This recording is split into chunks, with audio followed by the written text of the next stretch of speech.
Deuxième année de fac. Ah, que de souvenirs. Octobre arrive, et c'est le moment de se plonger dans l'ambiance d'Halloween, de participer à des fêtes et de se déguiser. Halloween est de loin ma fête préférée. Environ une semaine avant Halloween, une nuit, je me suis dit « Tant pis ». Je m'ennuyais, mon rendez-vous Tinder avait annulé à cause d'un examen pour lequel il devait réviser, et j'étais de mauvaise humeur. Je n'avais pas envie de traîner avec des amis dans leur chambre de résidence ou de me saouler. Alors, j'ai décidé de jouer un peu au basket dans un parc où personne ne va jamais. Le basket me détend toujours, et je savais que ça m'aiderait à me calmer. Je pensais y passer environ 1 heure, puis rentrer chez moi pour jouer aux jeux vidéo. Je suis arrivé au parc, comme prévu, pas une seule voiture en vue. Il y a un sentier à proximité qui mène à une montagne, c'était donc un bon moment pour faire quelques tirs et me relaxer. J'ai même envisagé de mettre mes écouteurs, mais avec la nuit qui tombait, je me suis dit qu'il valait mieux que je reste attentif à ce qui se passe autour de moi. Le soleil se couchait, et le ciel était d'un magnifique rose, digne d'une carte postale. 15 minutes plus tard, il faisait complètement nuit. J'allais bientôt terminer ma session de tir quand j'ai entendu un cri strident. J'ai d'abord pensé que ça venait probablement du sentier. Ensuite, j'ai entendu des rires bizarres. Là, j'ai commencé à me dire « Ok, c'est flippant ». Mais je ne voyais toujours rien. Je me suis dit « Encore 10 minutes, et je file ». Puis, j'ai remarqué qu'une voiture venait d'arriver sur le parking. Elle se gara tranquillement. J'ai décidé d'aller aux toilettes près du terrain et je me disais « Ok, je vais faire pipi et je pars après ». Pendant que je suis aux toilettes, et je vous jure que je n'exagère pas, j'ai entendu un murmure dans la cabine à côté de la mienne. J'ai avalé ma salive, me disant que ça pouvait être un toxicomane, un sans-abri ou juste quelqu'un de perturbé. En sortant des toilettes, j'ai entendu la portière d'une voiture claquer. J'ai essayé de voir qui venait de sortir de la voiture. Je me suis discrètement faufilé derrière le petit bâtiment des toilettes et j'ai jeté un coup d'œil. J'ai complètement retenu mon souffle en voyant 2 clowns marcher lentement vers le terrain de basket, puis vers le sentier tout près. Je me suis dit, peut-être que je devrais les suivre pour voir où ils vont si tard. Puis, je me suis rappelé que ce n'était probablement pas la meilleure idée. J'ai donc mis mon sac à dos et me suis préparé à partir. Je me suis précipité vers ma voiture, j'y suis monté, et j'ai pris mon téléphone pour appeler mes potes, leur disant que je serais en ligne dans 1 heure environ. À ce moment-là, j'ai remarqué quelqu'un assis sur le banc près du terrain de basket. J'ai pensé que ça devait être le type des toilettes, mais bon, j'en avais assez. J'ai démarré et je suis rentré chez moi. Et voilà, c'est la fin de l'histoire. Je sais que ce n'est probablement pas ce à quoi tu t'attendais, et que ce n'est pas aussi effrayant que certaines autres histoires. Mais il faut se rappeler que cela s'est passé en 2016, pendant cette période où des clowns étaient aperçus partout dans le monde. C'était juste une rencontre étrange que je voulais partager. Je ne sais pas ce qui se serait passé si j'étais resté plus longtemps, mais qui sait, peut-être que ces apparitions de clowns referont surface un jour. L'histoire n'est peut-être pas aussi terrifiante que certaines autres ici, mais à l'époque, j'étais vraiment mort de peur. Les événements se sont déroulés en octobre 2003. J'avais 10 ans et j'étais en 6e. Là d'où je viens, les collèges finissaient après les écoles primaires et les lycées. Donc mes amis et moi savions qu'il faudrait commencer à faire du porte-à-porte pour Halloween tout de suite après la sortie des cours, si on voulait avoir des bonbons. Ce vendredi 31 octobre 2003 nous excitait beaucoup, car nous pouvions frapper à toutes les maisons que nous voulions sans avoir à nous soucier de l'école le lendemain. Après l'école, nos parents nous ont déposés chez notre ami Alex. Il vivait sur une rue nommée rue Saint-Hubert, et juste à côté se trouvait une rue identique appelée rue Saint-Jacques. D'un côté de Saint-Hubert, un virage menait à Saint-Jacques, et de l'autre côté se trouvait une grande rue principale. Alex habitait près de cette rue principale. Notre plan était donc de commencer par sa maison, de longer la grande rue, puis de remonter Saint-Jacques avant de redescendre par Saint-Hubert et retourner chez Alex. Nous avons donc commencé notre récolte de bonbons. Nous étions environ 12 en tout, Mais les personnes les plus importantes pour cette histoire étaient moi-même, Alex, Nathan et Julien. Nous avions déjà amassé une bonne quantité de bonbons lorsque nous sommes arrivés à une maison qui ne semblait pas différente des autres. 2 étages, un garage, une pelouse à l'avant, etc. Cependant, sur cette pelouse se trouvait ce que nous pensions être une statue de Michael Myers. Nous sommes allés à la porte, avons pris nos bonbons, puis avons examiné la statue de plus près.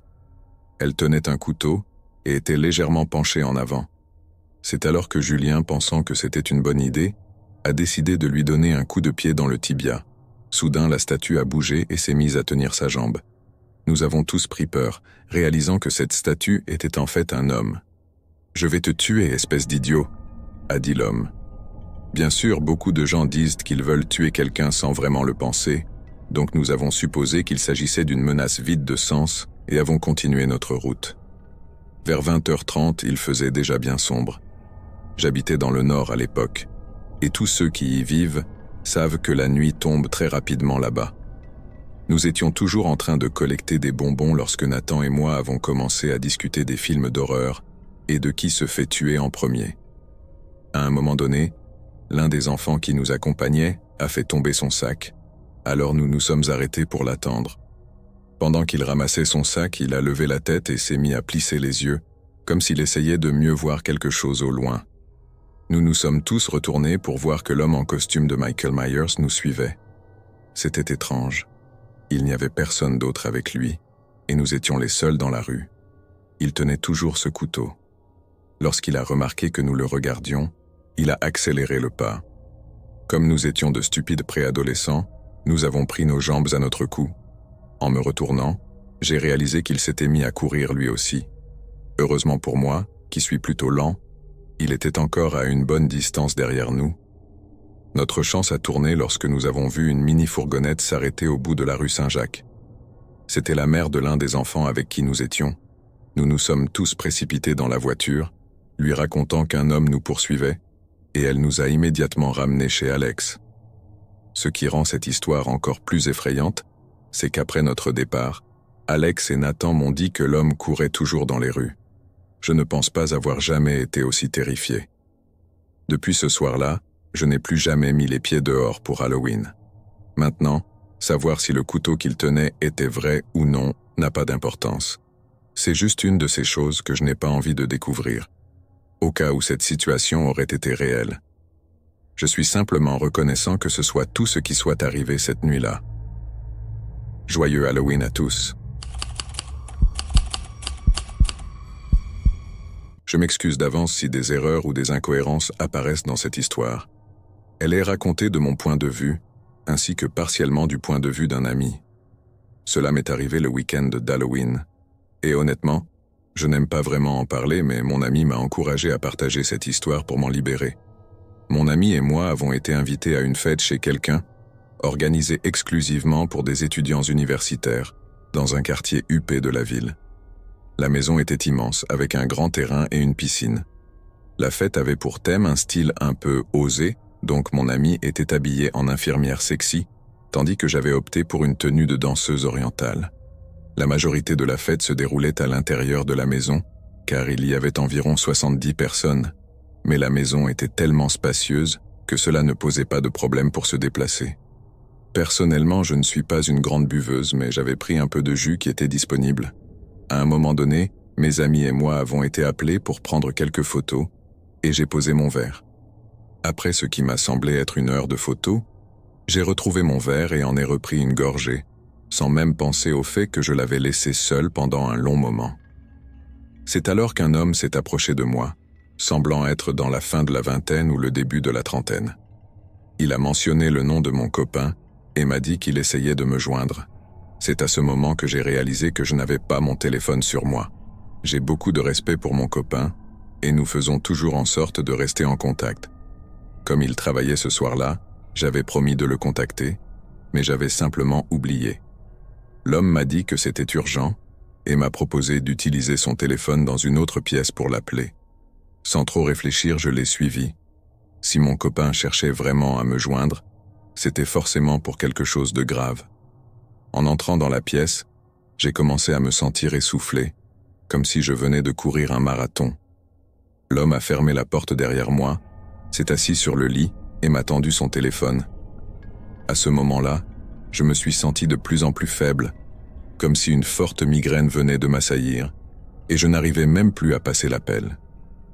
Il m'a aidé à m'allonger, et quelques secondes plus tard, je me suis évanoui. Je me suis réveillé plus tard, sans savoir où j'étais, ni ce qui s'était passé. J'ai trouvé mon ami en train de me frotter le ventre avec une serviette, en criant mon nom. Cela m'a pris quelques instants pour revenir à la réalité et comprendre que j'étais dans une chambre, avec mon ami qui nettoyait quelque chose sur moi. C'est à ce moment-là que j'ai eu une crise de panique, réalisant que j'avais peut-être été agressé. Mon ami m'a calmé et m'a assuré que rien de tel ne s'était produit. Elle m'a expliqué qu'elle ne me trouvait nulle part et avait supposé que j'étais allé aux toilettes. Mais après quelques minutes, voyant que je ne revenais toujours pas, elle avait commencé à me chercher. Finalement, elle a décidé de vérifier les chambres, et c'est là qu'elle m'a trouvé, allongé sur le lit avec cet homme. Apparemment, il jouait à faire des shots avec mon corps inconscient, suçant de l'alcool depuis mon nombril, léchant du sel de ma poitrine et m'embrassant. Elle ne savait pas depuis combien de temps cela durait. Je me suis sentie immédiatement nauséeuse et j'ai même failli vomir rien qu'à cette pensée. Heureusement, mon copain a pu finir son travail plus tôt ce soir-là, et après que mon ami lui ait expliqué ce qui s'était passé, il est venu me chercher. Mon ami a essayé de demander à propos de cet homme, mais bien sûr, personne ne le connaissait, ni ne l'avait reconnu. J'ai été emmené dans une clinique pour qu'on m'examine. Heureusement, rien de grave ne m'était arrivé, et la drogue qu'on avait mise dans mon verre n'avait causé aucun dommage autre que de me faire perdre conscience. J'aimerais pouvoir dire que l'histoire s'arrête là, mais quelques jours plus tard, j'ai commencé à recevoir des messages d'un numéro inconnu. Au début, il me posait des questions banales auxquelles je ne répondais pas, mais ensuite, il m'a envoyé une photo de mon torse et a commencé à m'envoyer des messages extrêmement inquiétants, me donnant l'impression qu'il me suivait. Cela continue encore aujourd'hui. Il m'envoie des messages de façon aléatoire. J'ai pensé à le piéger un jour, avec des renforts pour l'attraper, mais je ne sais pas à quel point il est intelligent ni de quoi il pourrait être capable. Cet incident m'est arrivé l'année dernière, lors d'Halloween. Mon petit frère et moi étions seuls à la maison car nos parents étaient sortis à une fête d'Halloween. Ils nous avaient confié la tâche de distribuer des bonbons aux enfants qui viendraient faire du porte-à-porte. Cela nous a un peu déprimés car nous avions prévu de sortir pour demander des bonbons avec quelques amis. Mais bon, nos parents nous ont dit que nous étions trop grands pour faire cela et que nous pouvions à la place inviter nos amis à venir à la maison pour passer la soirée. Eh bien, nos amis ont décliné l'invitation, préférant sortir pour demander des bonbons. Nous nous sommes donc retrouvés, mon frère et moi, seuls à distribuer les bonbons. Beaucoup de gens sont passés devant la maison et vers 22 heures, il ne restait presque plus de friandises. Mon frère et moi avons décidé de manger le reste. Nous sommes donc installés sur le canapé à regarder un film d'horreur en nous goinfrant de bonbons. C'est à ce moment-là que quelqu'un a frappé à la porte. Je me suis levé du canapé, agacé, en me demandant qui pouvait bien frapper si tard. J'ai supposé que c'était juste quelques retardataires venus chercher des bonbons, mais même dans ce cas, j'avais déjà éteint la lumière du porche et toutes les décorations d'Halloween, un signe clair que nous n'avions plus de bonbons ou que nous n'étions pas là. À ce moment-là, nous avons simplement supposé que c'étaient nos parents qui étaient peut-être prudents. Je suis allé regarder par le Judas, et j'ai vu un homme suspect debout sur notre porche. Il portait un sweat noir à capuche, avec la capuche tirée sur sa tête, ce qui rendait difficile de voir son visage. Le seul détail que j'ai pu distinguer était sa barbe et ses lèvres sèches et craquelées. Il n'y avait aucun moyen que cet homme soit un demandeur de bonbons, car il ne portait pas de déguisement et semblait bien trop âgé pour faire cela seul. Ses mains étaient enfouies dans les poches de son sweat. Il avait aussi l'air très maigre. Tous les signaux d'alarme se sont allumés dans ma tête à propos de cet homme. Il était hors de question que j'ouvre la porte. En continuant de regarder à travers le Judas, je le vis frapper à la porte à nouveau. Il semblait désespéré que nous lui ouvrions, il tremblait même légèrement. Pourtant, il ne faisait pas froid dehors, et certainement pas assez pour qu'une personne tremble de cette façon. Cet homme me mettait mal à l'aise. Je voulais simplement qu'il s'en aille. « Nous n'avons plus de bonbons », ai-je crié à travers la porte. Je l'ai vu sourire, mais ce n'était pas un sourire amical. « Est-ce que vous êtes seul là-dedans » a-t-il demandé d'un ton presque moqueur. Sa voix était rauque et sèche. « Dois-je appeler la police ?» me demanda tranquillement mon petit frère, serrant son téléphone portable. L'homme a laissé échapper un grognement bas et a dit « On dirait que vous n'êtes pas seul là-dedans. » Je continuais à l'observer à travers le judas. Ses mains étaient toujours fermement enfoncées dans ses poches, et il tremblait encore un peu. À ce moment-là, je me suis demandé s'il était armé. J'ai décidé d'agir et de lui parler d'une voix aussi intimidante que possible. « Dégage de chez moi ou j'appelle la police », ai-je crié. Son sourire s'est effacé et il a montré ses dents, qui étaient d'un jaune dégoûtant. J'en ai conclu qu'il était probablement un clochard accro à la drogue. Il avait un regard de fureur sur le visage, mais heureusement, il est parti sans essayer de forcer la porte. Sans doute, et j'espère, parce qu'il a compris que je ne plaisantais pas. Je ne l'ai pas quitté des yeux à travers le judas jusqu'à ce que je le voie quitter complètement notre propriété. Mon frère et moi avons poussé un soupir de soulagement et décidé de ne pas appeler la police.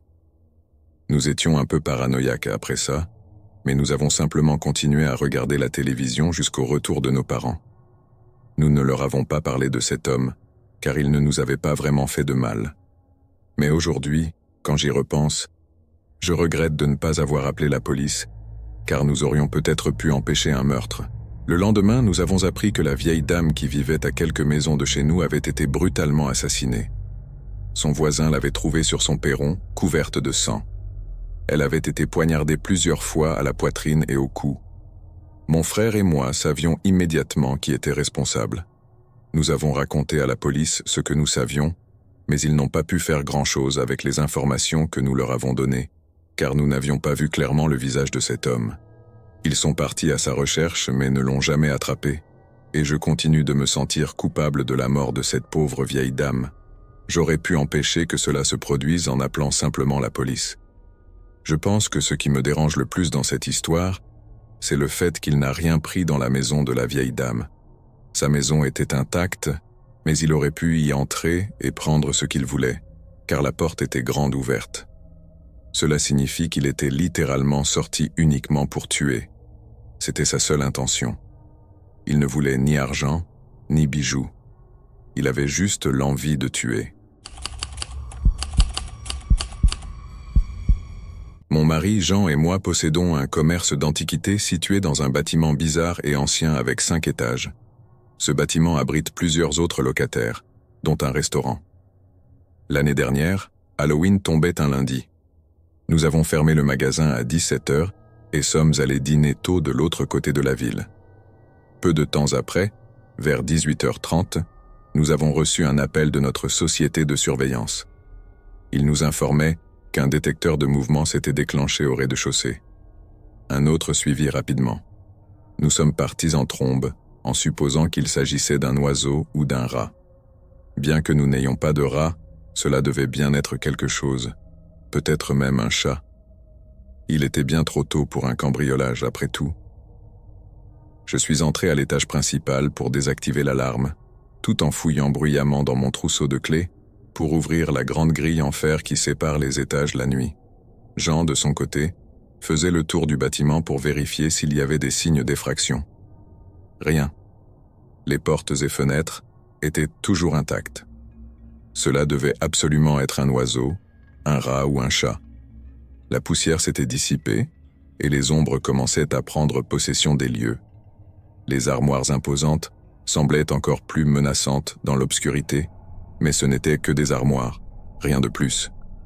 Je suis descendu à l'étage inférieur, à l'endroit où l'alarme s'était déclenchée, en toute confiance, pensant que Jean me suivrait. Après tout, ce n'était qu'un rat, un chat ou un oiseau.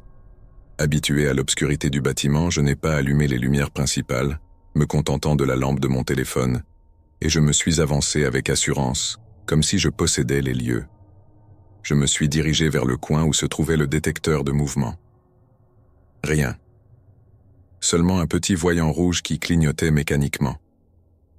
Pas de rat, pas de chat, pas d'oiseau. Je me suis retourné et suis allé dans l'autre direction pendant que Jean fouillait dans une allée un peu plus loin. Et c'est là que je l'ai vu. Un kit de cambriolage posé au milieu du sol, des pinces coupantes et un extincteur, simplement là, à m'attendre.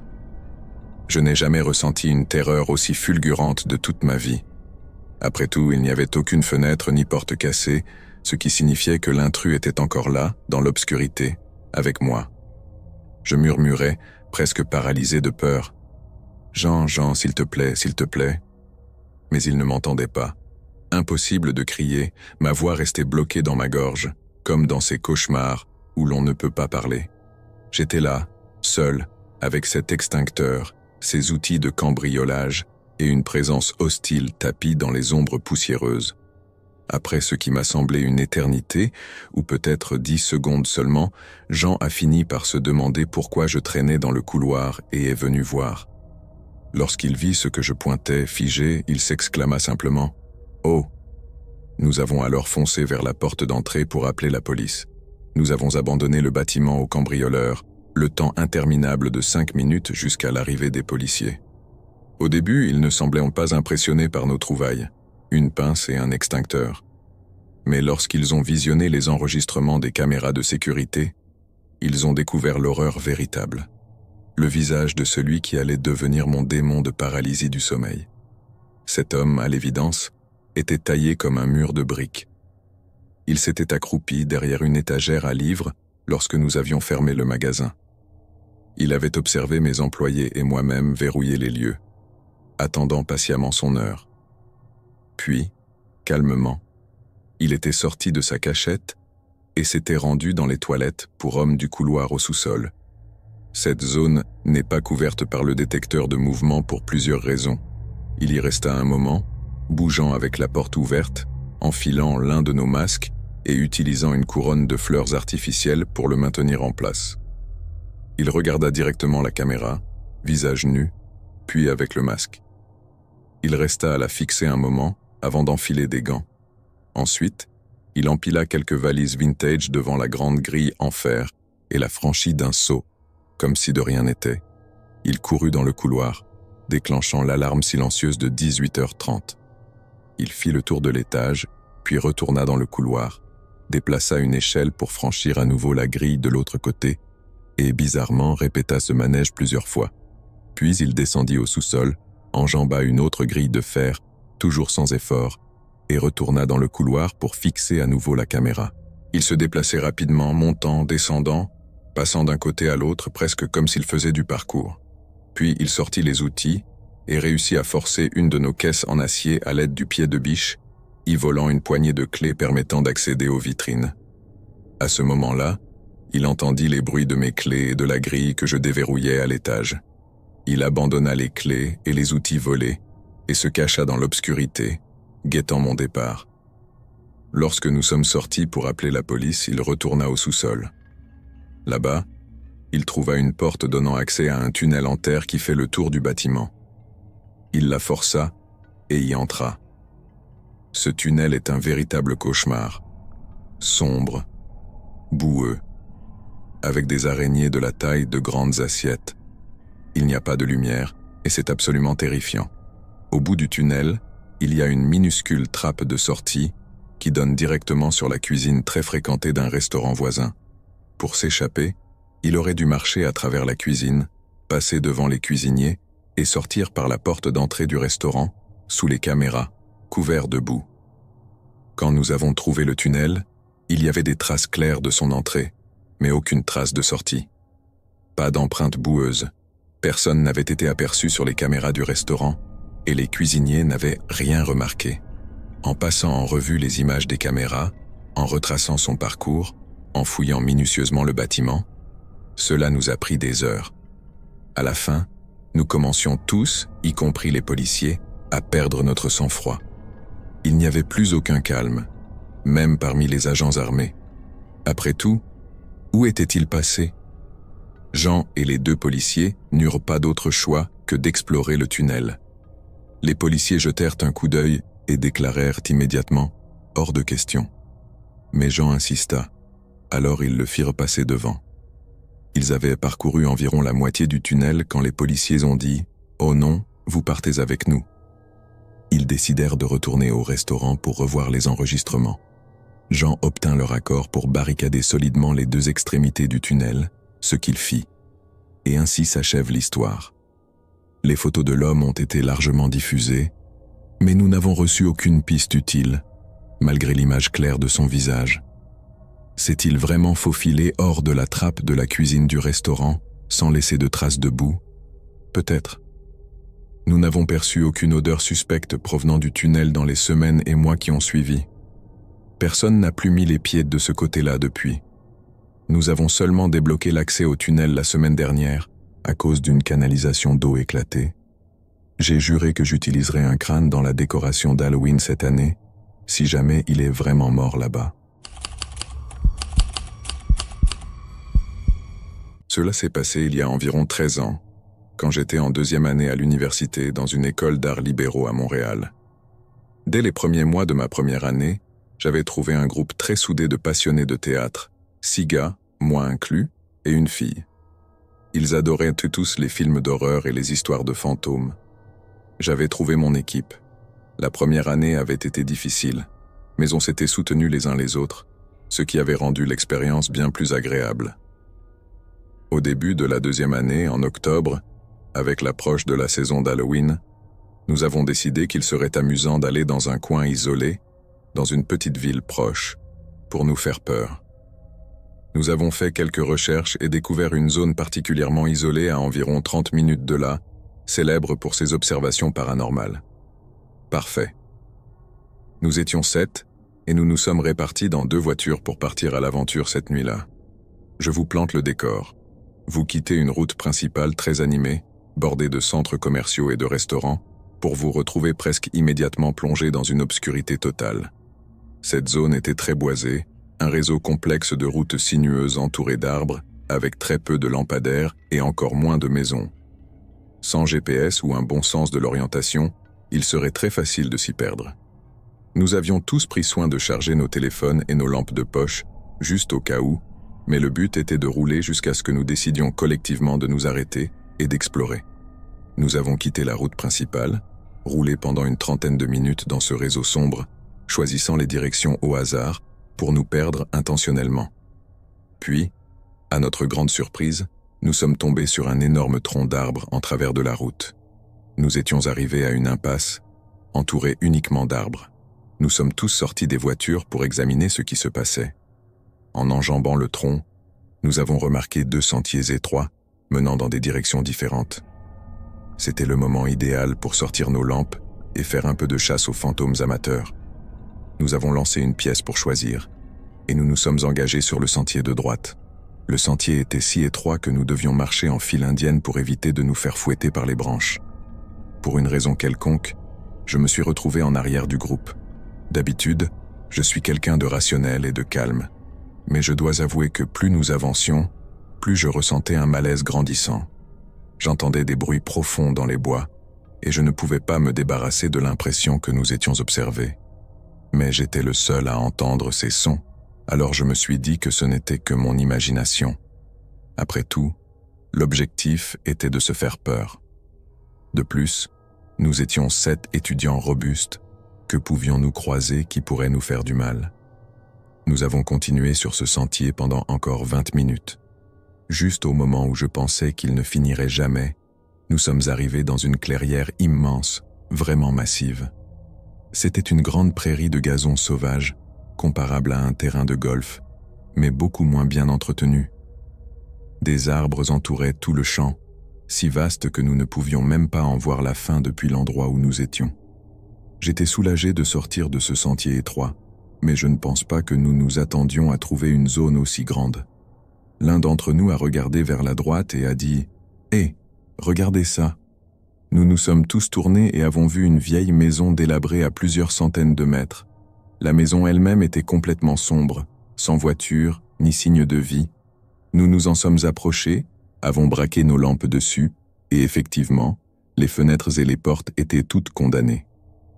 J'ai réussi à jeter un œil entre les planches d'une des fenêtres, et tout ce que j'ai vu, c'était un vieux canapé blanc recouvert de plastique, dans une pièce autrement vide. Ceux qui vivaient là étaient en partie depuis longtemps.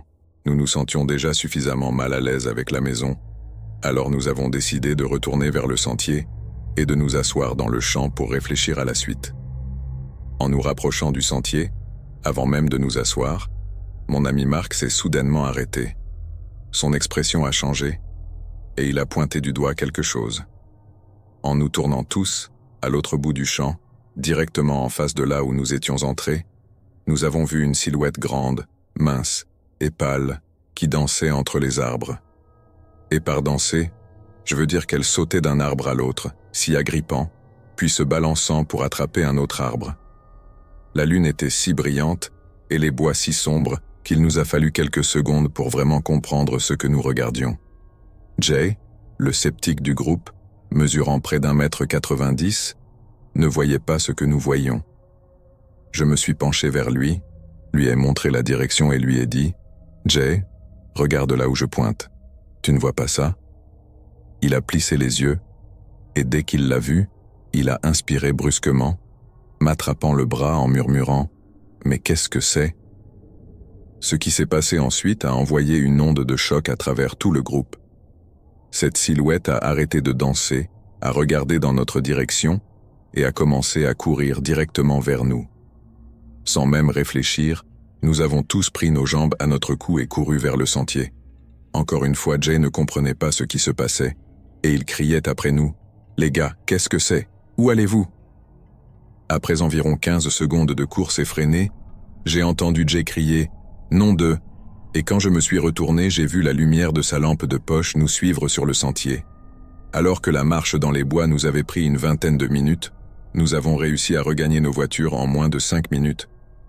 Une fois en sécurité, nous nous sommes arrêtés pour reprendre notre souffle et vérifier que tout le monde allait bien. Mon cœur battait encore à tout rompre, et je sais que les autres ressentaient la même chose. Presque 15 ans plus tard, nous sommes toujours amis. Nous vivons tous dans des régions différentes, mais restons en contact à travers les mariages, les divorces, les enfants, etc. De temps à autre, l'un de nous envoie un texto au groupe avec quelque chose comme « Les bois, ça s'est vraiment passé, non ?» Et oui, ça s'est bel et bien passé. Cette expérience reste gravée dans mon esprit, et je pense qu'elle y restera toujours. Voici ce qui résonne encore en moi à propos de cette nuit-là. Qui que ce soit, cette personne dansait de façon effrénée dans les bois à 1 h du matin, puis s'est précipitée vers un groupe de jeunes adultes, sans se soucier d'être largement en infériorité numérique. Est-ce qu'elle savait que nous étions là depuis le moment où nous nous étions garés? Était-ce ce bruit que j'entendais pendant que nous marchions sur le sentier? Quoi qu'il en soit, quand cette personne s'est mise à courir vers nous cette nuit-là, une chose est certaine. Aucun d'entre nous ne voulait rester pour découvrir ce dont elle était vraiment capable. Je suis écrivain spécialisé dans l'horreur, et bien que je me concentre habituellement sur la fiction et parfois sur des histoires de crimes réels, l'histoire suivante m'a été transmise par ma grand-mère depuis son enfance pendant la Grande Dépression. C'est l'une de mes histoires préférées qu'elle m'a partagée, mais pour elle, c'est digne des archives de la 4e dimension, car c'est l'une des choses les plus effrayantes qu'elle ait jamais vécues dans les régions rurales du Québec en 1938. Ma grand-mère avait 8 ans à l'époque et était la plus âgée des 7 enfants. Ils ne possédaient en pas grand-chose, mais la chose la plus précieuse pour tous les membres de la famille était leur grande radio en chaîne, posée dans la pièce la plus proche de la cuisine. Après le dîner, les enfants avaient droit à 1 heure d'écoute à la radio, pendant que mon arrière-grand-père s'installait dans son fauteuil et que mon arrière-grand-mère finissait de nettoyer la cuisine. Ils appréciaient des programmes comme les aventures de Tintin, les enquêtes de Maigret, ou encore la famille du raton. Mais ce soir-là, l'émission qu'ils pensaient écouter fut interrompue par un bulletin spécial d'une source inconnue. Les plus jeunes commençaient à s'agiter jusqu'à ce que Paul leur dise de se taire. Ma grand-mère a dit que le regard sur le visage de Paul l'avait effrayée, et elle avait commencé à trembler, sentant que quelque chose clochait. Un silence pesant envahit la maison, avant qu'une voix masculine ne se fasse entendre, d'un ton très inquiétant. Paul se pencha en avant, alors que les nouvelles annonçaient que des Martiens avaient atterri dans des villes voisines et attaqué les habitants et les bâtiments. Soudain, ma arrière-grand-mère laissa tomber une assiette sur le sol en bois, brisant la concentration de tout le monde, tandis que leur chien aboyait frénétiquement sur le porche extérieur. Paul bondit de sa chaise, attrapa le fusil accroché au mur et claqua la porte moustiquaire en sortant. Les plus jeunes commencèrent à gémir et à pleurer pendant que ma grand-mère les tenait fermement. Un coup de feu retentit dans la nuit, perçant l'obscurité, alors que les aboiements du chien devenaient de plus en plus frénétiques. Plus tard, ma grand-mère raconta qu'elle n'était pas sûre de la raison pour laquelle Paul avait tiré, mais ils pensaient tous que, puisque le chien était si concentré sur une partie spécifique de la lisière de la forêt derrière la maison, si Paul tirait en l'air, cela effrayerait tout ce qui pouvait se trouver dans les bois. Mais personne ne le savait vraiment, et il n'aimait jamais en parler. Paul revint en trombe dans la maison, une expression inquiète sur le visage.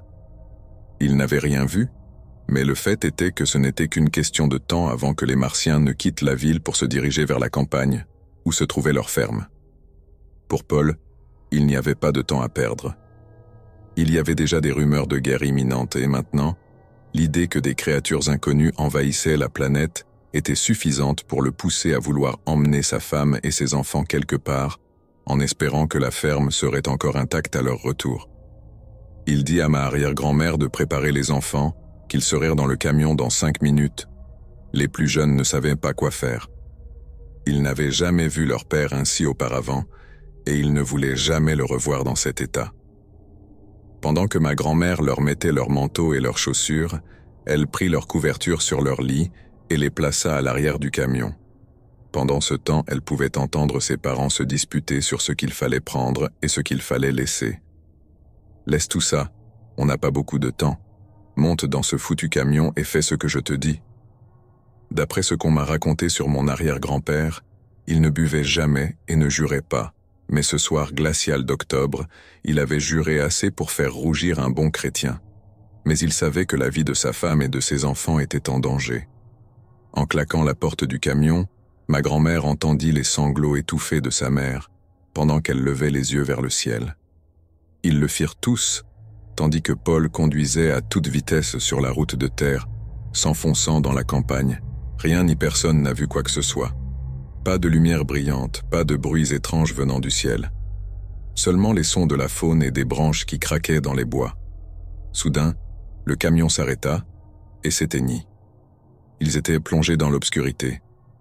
Les enfants commencèrent à pleurer, et mon arrière-grand-mère descendit du camion pour les rassurer, pendant que Paul s'approchait du bord de la forêt, fusil en main.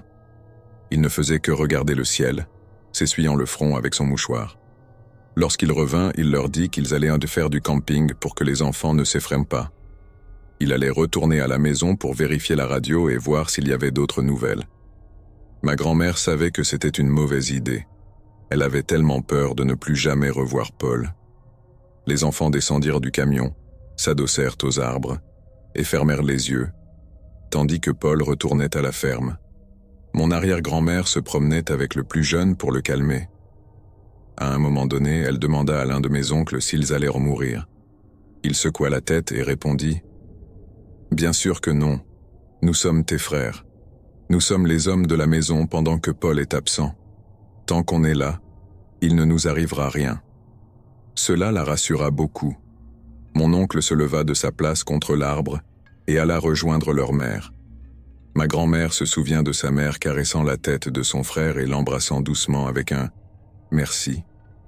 Elle ne savait pas combien de temps s'était écoulé, mais elle commençait à s'endormir, quand soudain, tout le monde vit des phares descendre la route vers la lisière des bois. Tout le monde fut surpris et elle voulut crier, mais sa voix resta bloquée dans sa gorge. « Les Martiens, ils viennent pour nous. » Heureusement, ce n'était pas eux. C'était simplement Paul qui revenait avec un air soulagé. Elle savait que sa mère devait s'attendre au pire, mais Paul la prit dans ses bras et lui dit que tout était fini et qu'il pouvait rentrer à la maison maintenant. En rassemblant les enfants, elle leur dit que tout allait bien et qu'il était sûr de rentrer à la maison. Ce n'est que le lendemain qu'ils apprirent, par la radio, que l'invasion martienne n'était en réalité qu'une émission radiophonique pour Halloween. C'était l'adaptation du roman La guerre des mondes d'H.G. Wells, et l'animateur Orson Welles avait dupé tout le monde, terrorisant une nation entière en lui faisant croire que la planète était envahie par des créatures d'un autre monde. Ma grand-mère disait qu'elle pouvait en rire aujourd'hui, mais que Paul avait souvent envisagé de se débarrasser de la radio, car cela l'avait fait passer pour un imbécile devant sa famille. Elle était juste reconnaissante que ce n'était qu'une histoire. Elle se demandait toujours s'il y avait vraiment des créatures d'une autre planète qui pouvaient anéantir l'espèce humaine et changer le monde tel qu'on le connaît. Même en vieillissant, ma grand-mère ne pouvait regarder aucun film ou émission traitant des extraterrestres. Un de mes oncles lui avait même offert un exemplaire du livre La guerre des mondes, en plaisantant pour son anniversaire. Évidemment, elle n'avait pas trouvé cela drôle à l'époque. Quand elle est décédée, j'ai hérité du livre. Il est toujours dans ma bibliothèque aujourd'hui.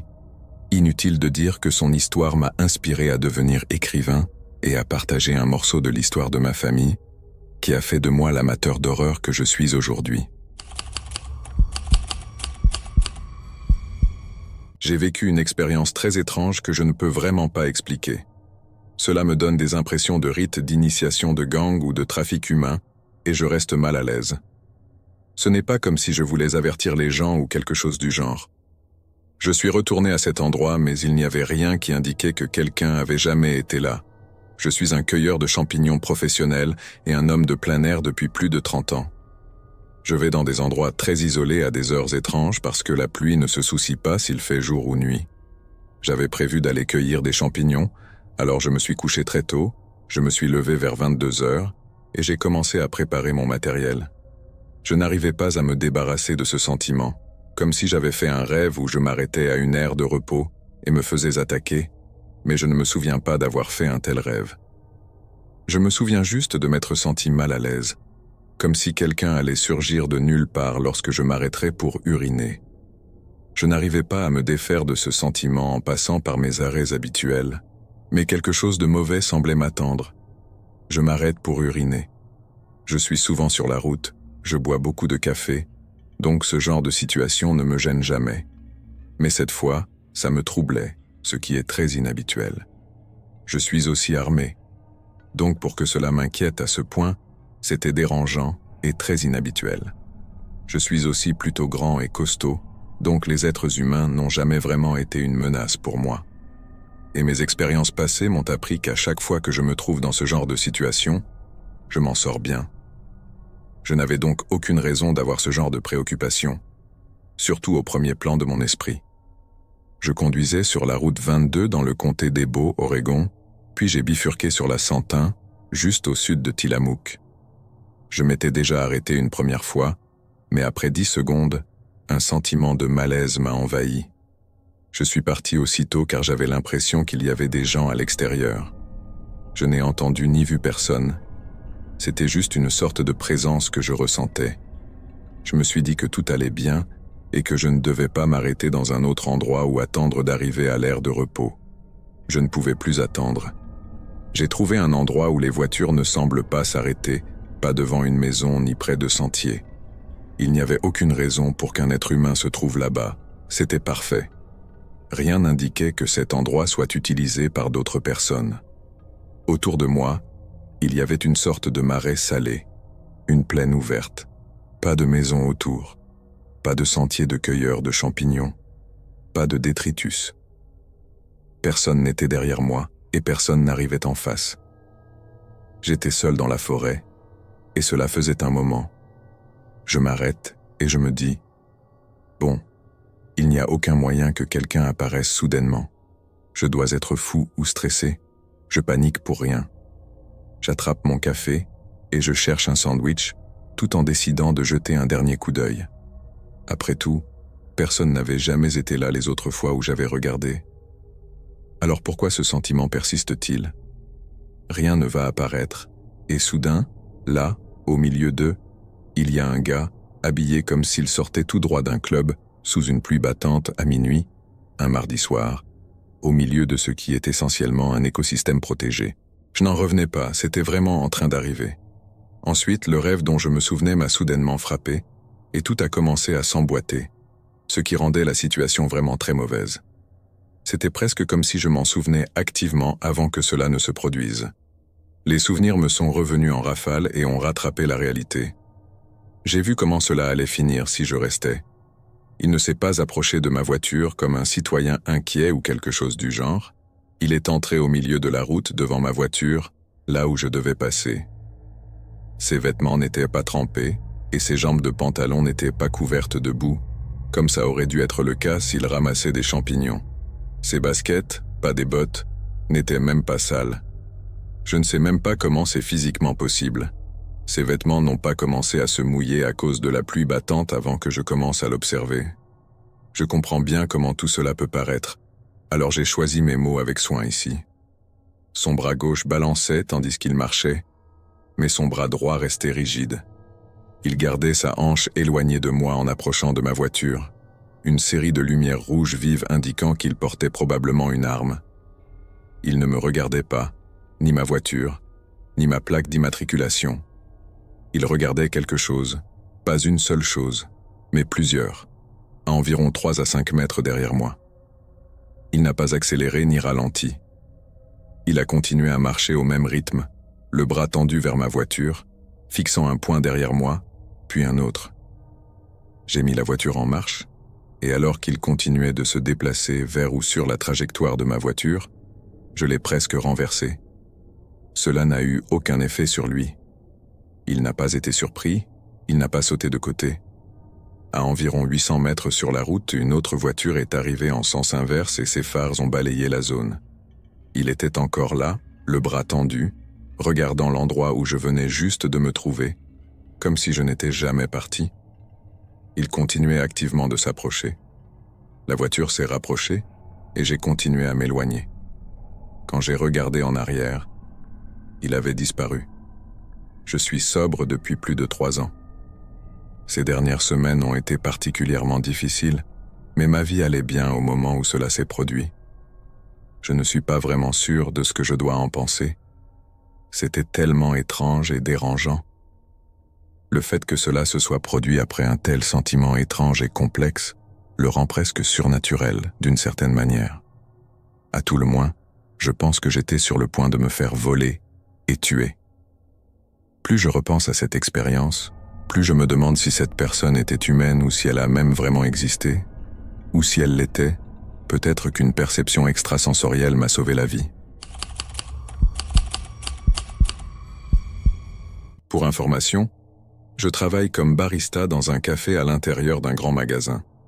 Je suis l'un des rares baristas masculins de mon établissement. Je suis gay et très ouvert à ce sujet. Je porte des chaussures aux couleurs de la fierté, j'ai un drapeau arc-en-ciel attaché à mon badge, et je porte quelques bracelets avec des arcs-en-ciel et des phrases comme « Orlando Strong », ainsi que celui d'un centre LGBT+ local. L'autre jour, je travaillais à la caisse quand un homme est venu me voir avec un grand sourire. Je pense qu'il a remarqué le drapeau de la fierté sur mon badge, mais il ne l'a pas mentionné explicitement au début. Il m'a dit qu'il ne savait pas quoi commander et m'a demandé mon avis. Je ne bois pas de café, mais je connais bien les boissons et je peux recommander quelque chose qui plaira à la plupart des gens. Je lui demande donc ce qu'il aime et j'essaie de lui donner des suggestions. Pendant que je parle, je remarque qu'il fait plus attention à moi qu'à ce que je dis, ce qui me va parfaitement. C'était un homme plus petit, bien bâti, avec de beaux yeux et une belle barbe, en gros le type parfait de daddy. Finalement, il choisit une boisson glacée très sucrée que nous avons et je vais la préparer pour lui. Pendant que je prépare la boisson, une de mes collègues se penche vers moi et me chuchote « Je crois que ce client vient de prendre une photo de toi ». C'était un peu un signal d'alarme, mais je l'ai remercié et j'ai un peu balayé ça de l'esprit. Je lui ai donné sa boisson et il m'a souri. Puis il a pointé le drapeau de la fierté et a dit « J'adore ce drapeau. Où est-ce que je peux en trouver un comme ça ?» J'ai ri et lui ai dit que je l'avais obtenu lors d'un événement de la fierté auquel j'étais allé il y a quelques années. Ensuite, il a dit « Et où est-ce que je peux trouver la personne à laquelle il est attaché ?» J'ai immédiatement senti une montée d'émotion et j'ai commencé à rougir, mais en essayant de rester professionnel, j'ai ignoré la remarque. Il a finalement pris sa boisson et s'est assis à l'une des tables. Je continue ma journée en me demandant si je devrais céder à ce type ou non. De temps en temps, Je jette un coup d'œil à sa table et je le vois toujours me regarder. Peu importe quand je regarde, il semble toujours poser ses yeux sur moi. Je commence à ressentir ce sentiment étrange, cette combinaison d'yeux en cœur et de signaux d'alarme. Puis je remarque qu'il n'a pas pris une seule gorgée de son café. Quand je fais une pause, je nettoie quelques tables. Je m'arrête à sa table et lui demande s'il n'a pas aimé son café, et si c'est le cas, je peux lui en faire un nouveau gratuitement. Il me tend la boisson et me dit qu'il ne sait pas trop si elle est trop sucrée pour lui, puis il me demande de l'essayer. Je décline poliment en lui disant que je ne bois pas de café. Il est surpris et me demande pourquoi je travaille ici, blablabla. Pendant que nous parlons, ses questions commencent à changer. « Tu fais de la musculation ?» Moi ? Non, pas vraiment. « Combien tu penses pouvoir soulever si tu devais le faire ?» L'exigence pour ce travail est de soulever 25 kilos, donc je suppose au moins ça. Eh bien, j'ai appris qu'il est bon de pouvoir soulever au moins la moitié de son poids corporel. Tu penses que tu pèses combien ? Là, des signaux d'alarme immédiats se déclenchent. Il y avait quelque chose dans la combinaison du verre et de ces deux questions qui me faisait sentir qu'on me demandait combien de résistance je pourrais opposer, surtout si j'étais drogué. J'ai déjà été drogué lors d'une soirée, et ces choses sont des signaux d'alerte que j'ai appris à détecter. Alors, je mets rapidement et gentiment fin à la conversation et je retourne nettoyer les tables. Au fur et à mesure que les heures passent, il continue de rester là, sans boire sa boisson. D'autres employés et quelques managers lui demandent si tout va bien, et il dit qu'il est parfaitement content. De temps en temps, il prend un appel téléphonique, et à un moment donné, je jurerais avoir vu un type à l'autre bout du magasin au téléphone, parler à l'opposé du gars à la table. Soudain, j'ai commencé à avoir l'impression qu'il y avait plus de regards sur moi que je ne le pensais. Je tire un de mes managers à l'arrière et je lui dis que je commence à avoir de plus en plus un mauvais pressentiment à propos de ce type. Le manager me dit qu'on va garder un œil sur lui. J'étais de fermeture pour ce service, et à mesure que l'heure de fermeture approchait, je remarquais qu'il était toujours assis là. Quand l'annonce que le magasin fermera dans une demi-heure est faite, il vient au comptoir et me demande si je peux marcher jusqu'à ma voiture avec lui quand je termine. Je lui dis que nos tâches de fermeture nous prennent au moins 45 minutes après la fermeture. Il me dit qu'il serait heureux d'attendre. Je refuse poliment, et il me demande quand je travaille la prochaine fois. Je lui dis que je serai en congé pendant les 2 prochaines semaines. Eh bien, je pense que je devrais t'accompagner jusqu'à ta voiture, surtout si je ne vais pas te revoir avant quelques semaines. Je décline poliment à nouveau et finalement il part. Je termine mes tâches de fermeture et me rends à la zone réservée aux employés. Dès que j'y arrive, je raconte la situation à l'un de mes managers et je lui demande si je peux sortir par la porte latérale du magasin. Il accepte. Il me dit qu'il m'accompagnera jusqu'à ma voiture pour s'assurer que tout va bien, si ça ne me dérange pas d'attendre un peu. J'accepte, donc je sors par les portes latérales avec quelques managers et je monte dans ma voiture. En partant, je vois une grande camionnette avec des vitres très teintées garée juste devant l'entrée. Il n'y a aucun moyen de savoir si mon client se trouvait dans cette camionnette et si c'était aussi sinistre que je le pensais, mais je sais que je n'allais pas rester pour le découvrir. J'ai pris un chemin long et sinueux pour rentrer chez moi cette nuit-là. Donc, à ce mec très séduisant à qui j'ai vendu un café, ne nous revoyons jamais. C'est la saison des frissons, et cela me pousse toujours à discuter avec des amis des choses effrayantes que nous avons vécues. Cependant, je ne raconte presque jamais cette histoire, car ce n'est pas l'un de ces récits classiques d'horreur que tout le monde aime partager autour de quelques bières. Je travaillais de nuit dans une grande usine de fabrication. L'équipe de nuit était très réduite, 5 agents de sécurité, 5 personnes en administration et ceux qui s'occupèrent de l'emballage. Comme membre du personnel administratif, je passais mon temps avec les agents de sécurité qui alternaient entre les patrouilles et la surveillance des caméras. D'ordinaire, tout était très silencieux et même plutôt ennuyeux. Je ne sais pas comment cette histoire de bâtiment hanté a commencé, mais personne, à part nous, ne voulait travailler la nuit à cause des rumeurs. Pourtant, aucun d'entre nous n'avait jamais vécu quoi que ce soit d'étrange. Personne n'était mort dans le bâtiment, il n'y avait pas eu d'accident tragique, il n'avait jamais été détruit ou reconstruit. C'était un endroit paisible et sans histoire. Mais, comme toujours avec les grands espaces sombres et inquiétants, les rumeurs se répandent. Il faut dire que le bâtiment était entouré de bois, clôturé et souvent désert la nuit, ce qui donnait une impression sinistre et imposante. Des lumières à détection de mouvement illuminaient l'intérieur et l'extérieur, et les sons semblaient résonner. Cependant, aucun d'entre nous n'avait jamais fait d'expérience paranormale là-bas, jusqu'à cette nuit-là. C'était autour d'Halloween, peut-être une semaine ou deux avant. J'étais au milieu de mon quart de travail, ce qui correspondait à ma pause déjeuner. Il faisait frais, et je suis allé à ma voiture pour prendre une veste plus chaude et fumer une cigarette. Je me trouvais juste à l'extérieur de la porte arrière, près de la clôture, à environ 10 mètres de la porte. La seule lumière était une lampe à détection de mouvement, et je devais agiter les bras de temps en temps pour la maintenir allumée. Autour de moi, il n'y avait que de l'herbe et des ombres. La lumière ne se diffusait pas jusqu'à la clôture. Je regardais des vidéos sur mon téléphone quand la lumière s'est éteinte. Je suis resté un moment dans l'obscurité, sirotant mon café et finissant ma cigarette. Au moment où j'allais terminer, j'ai agité la main pour rallumer la lumière et chercher le cendrier. Et juste au moment où la lumière s'est rallumée, j'ai entendu un bruit provenant de la clôture en face de moi. Nous avons parfois des animaux dans la zone, et ils peuvent facilement être effrayés. Dans ma tête, tout était déjà rationnellement expliqué. Mais en me levant, j'ai entendu la clôture tinter légèrement à nouveau. Quand j'ai levé les yeux, je n'ai pas vraiment vu grand-chose. La lumière ne faisait qu'éclairer un cercle de sol, et au-delà, c'était tout noir. Je ne sais pas pourquoi, mais ma première réaction a été de dire « Bonjour ». Le bruit s'est immédiatement arrêté. J'ai plissé les yeux pour m'adapter à l'obscurité, mais la lumière s'est éteinte à nouveau. Dans cette pénombre, la lune m'a permis de mieux distinguer l'environnement. Le bruit de la clôture a repris très légèrement. En me concentrant davantage, j'ai enfin vu du mouvement. Une silhouette, de l'autre côté de la clôture, semblait jouer avec les mailles. Ma première pensée a été qu'il s'agissait d'un gamin qui essayait de nous faire peur. Peut-être qu'il voulait s'introduire pour chasser les fantômes. Des adolescents avaient déjà traîné autour de l'usine sans savoir qu'elle n'était jamais fermée, et nous étions généralement plutôt tolérants, tant qu'ils ne touchaient à rien et qu'ils partaient rapidement.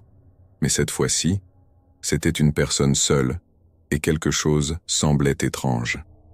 J'ai sorti ma radio et communiqué avec la sécurité. Et on a un visiteur près de la porte nord, derrière la clôture. Je connaissais bien la configuration des caméras, et cette zone était entièrement couverte. Il devrait pouvoir voir clairement la clôture. Ma radio a grésillé en retour. On ne capte aucun mouvement près de la clôture. Es-tu sûr que ce n'est pas dans la lisière des arbres ? Négatif, il tripote la clôture juste devant moi, ai-je répondu. Tout cela s'est passé en l'espace de quelques secondes. J'avais encore mon mégot dans la main et venais à peine de finir mon café. Ils n'ont pas eu le temps de me répondre qu'un bruit beaucoup plus fort a retenti depuis la clôture, suivi d'une silhouette qui s'est mise à courir droit sur moi. J'ai poussé un cri ridicule, étouffé, écrasé ma tasse de café contre la poignée de la porte en essayant de rentrer à l'intérieur en panique.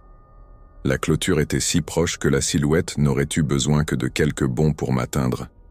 J'ai poussé la porte de toutes mes forces et maintenu la poignée tout en essayant de verrouiller le pêne. La poignée s'est soudainement abaissée avec force, malgré ma prise ferme. J'entendais et sentais quelque chose bouger de l'autre côté de la porte. J'ai immédiatement crié dans ma radio « Descendez ici tout de suite !» mais j'entendais déjà des pas qui se dirigèrent vers moi. La poignée a cessé de bouger au moment où ils sont arrivés. Tout était fini. De retour au bureau, l'équipe de sécurité a essayé de rire de la situation, pensant que je leur faisais une blague pour Halloween. Je ne comprenais pas pourquoi ils ne me prenaient pas au sérieux, jusqu'à ce que je voie les enregistrements. Il n'y avait que moi dehors, rien d'autre. Mon cerveau ne pouvait pas comprendre ce que j'avais vécu. En regardant la vidéo, j'ai d'abord pensé qu'ils s'étaient moqués de moi, peut-être en manipulant les images. Mais ils étaient persuadés que c'était moi qui essayais de les piéger. Alors que nous débattions de qui se moquait de qui, en regardant une nouvelle fois l'enregistrement, nous avons remarqué quelque chose. La poignée de la porte continuait de bouger même après que j'ai retiré ma main, visible à la fois depuis la caméra intérieure et extérieure. Juste avant que je ne panique et me précipite à l'intérieur, la clôture avait légèrement tremblé, comme si elle avait été poussée. Il n'y avait aucun trou dans la clôture, ni aucune coupe par laquelle quelqu'un aurait pu passer. Pas d'ombres inquiétantes, pas de fumée mystérieuse, rien d'inexpliqué. Juste moi, dans la nuit, terrifié et courant pour me mettre à l'abri. J'ai continué à réfléchir à ce moment où la silhouette a foncé vers moi à pleine vitesse. Est-ce que la lumière s'était activée à cause de son mouvement, ou du mien? Je ne savais plus. Tout s'était passé tellement vite, mais personne n'a voulu admettre qu'il s'était passé quelque chose. C'était juste un coup de la lumière de la lune, de l'imagination débordante et de trop de café, des branches contre les mailles de la clôture. Personne n'avait jamais vécu quelque chose d'étrange ici, alors pourquoi cela commencerait-il soudainement? Je n'ai pas cherché à en faire toute une histoire, et je n'ai plus voulu en discuter. Ils pensaient déjà que j'étais bizarre. J'ai terminé mon quart cette nuit-là, mais personne n'a utilisé la porte arrière depuis. Elle est restée fermée à clé. Le plus ancien des agents de sécurité a terminé son service avec moi dans le bureau. C'était avant l'aube, et l'équipe du matin commençait à arriver. Il regardait les caméras en silence pendant que je terminais mon travail. Quelques minutes avant de partir, il a dégagé sa gorge et m'a dit « Je n'ai jamais vraiment aimé le côté nord. On dirait toujours qu'on m'y observe. » C'était la phrase la plus longue qu'il m'avait jamais dite en plus d'1 an de travail ensemble, et je savais qu'elle portait beaucoup de poids. Je n'ai pas quitté l'usine pour autant. Je suis resté encore 7 mois, jusqu'à ce que l'entreprise soit rachetée, et qu'il supprime les quarts de nuit, imposant plus de travail de jour pour moins de salaire. À ma connaissance, il n'y a jamais eu d'autre incident. Je ne suis jamais retourné là-bas et j'ai arrêté de fumer. Je prenais mes pauses dans le hall où je discutais avec des collègues, mais je trouvais toujours des excuses pour ne plus m'asseoir dehors. À vrai dire, je pense que plusieurs d'entre nous faisaient en pareil. Je n'ai jamais vécu d'autres moments où mon imagination aurait pu prendre le dessus sur moi, et je crois vraiment que ce n'était pas le cas cette nuit-là. Je repense souvent à cette poignée de porte qui s'abaissait et se relevait, même après que j'avais lâché prise. Cela devait être la preuve que je n'avais pas tout imaginé. Mais personne n'a jamais reparlé de cet incident. Quand les gens me demandent comment c'était de travailler dans cette vieille usine décrépite, tout le monde répond « On n'a jamais rien vu là-bas. C'est juste un bâtiment ennuyeux la nuit. » Je souris et garde mon histoire pour moi, mais je me demande si d'autres ne gardent pas aussi leurs histoires secrètes. Peut-être que ces récits ressortent après quelques bières, suscitant encore plus de questions sur cette vieille usine, peut-être hantée.